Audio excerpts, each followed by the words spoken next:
Have you ever wondered how you can make sure that your audience remembers you when presenting? What's up, guys? This is Philip Sessions, your public speaking and communication coach, here to talk to you about all things public speaking and communication to help you grow yourself and your business. So, how in the world do you get people to remember you? Well, one way, which does not seem very unique, is actually smiling. Believe it or not, the more you smile, the more people feel like, wow, you're smiling all the time. And that makes you actually very unique because most people actually don't smile a lot. And here I am on this podcast, and I had to actually think about myself. You know what? You hadn't even smiled pretty much the very first part of this video because you're trying to be serious. You're trying to give a great message. And that's what happens with us a lot of times. But in society as a whole, we don't see a lot of smiling. So the more that you can smile when you're presenting yourself, that's one way to be more memorable. The second thing would be to know your audience. If you know your audience, what makes them tick, what makes them laugh, what their interests are, things like that, that's going to help you be more memorable because you can connect with them.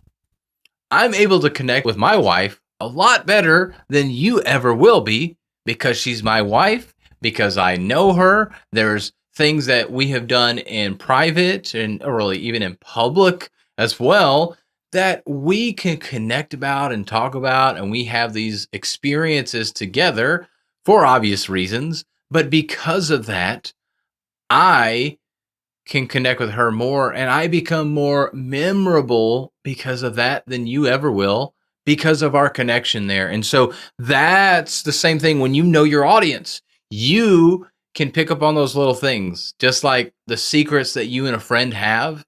You can mention one little thing that to those outside of your friendship are like, what in the world? Like, what? Like, that doesn't even make any sense. Like, that's just weird. Yet they'll know that. And just to give you a good example here, and I don't know why I find this to be hilarious. My wife even gave me a hard time about this, but the other day, my wife and I, we went out after my mother-in-law basically told us, like, y'all need to get out. Y'all need to go do something. Just you two. Let me take care of your girls.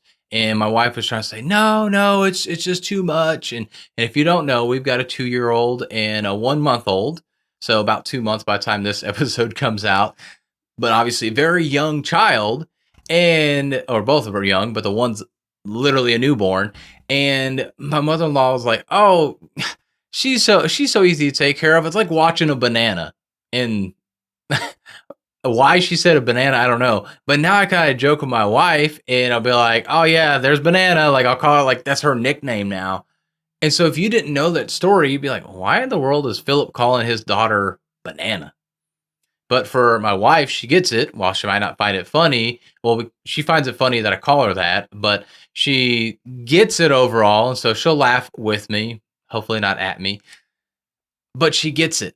And so this is the same thing when you know your audience, you're able to say things that are relatable, that make you more memorable than the speaker or presenter that doesn't know their audience. So knowing your audience is crucial for you to be memorable. Telling stories along the same lines, but telling stories is another thing that you want to do for your audience to remember you.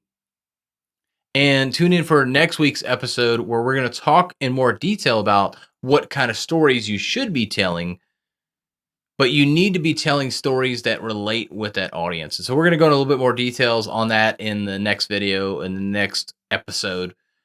But just know that you need to tell stories that relate with your audience, and that's going to help you be more memorable. And the last thing is be yourself.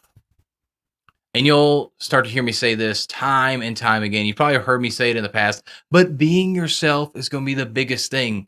Because when you are being somebody you're not, it's hard to remember you because you're not genuine, you're not authentic. But when you are the real deal, when you are yourself, People will see that, they'll feel that in their being, and they'll want to be around you more because of that, and they'll like you and they'll remember you more. I can't help but think about this was over a decade ago on American Idol, where, and this is obviously a poor example of being yourself when it comes to American Idol, but there was this old man that sung the song Pants on the Ground.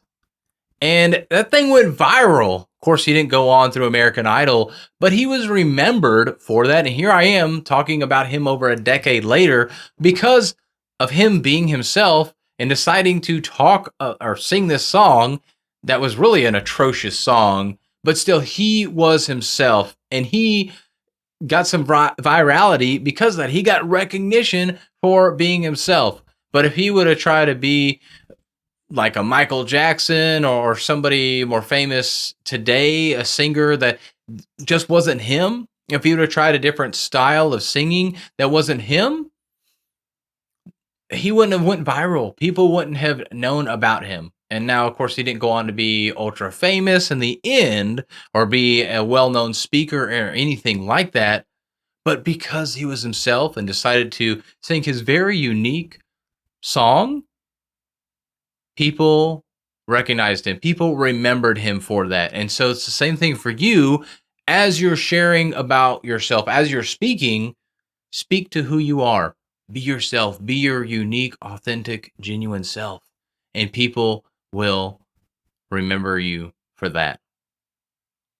So just to recap for you on the 4 things that you can do for people to remember you and make sure that your audience remembers you is 1, smile more. 2, actually know who your audience is. 3, tell more stories. And wait for next week's episode, or if this is a year later and you're watching this right now, it's going to be the next episode after this that you can watch or listen to and hear more about actually how to tell great stories and what stories you should tell. And then number 4 is just be yourself.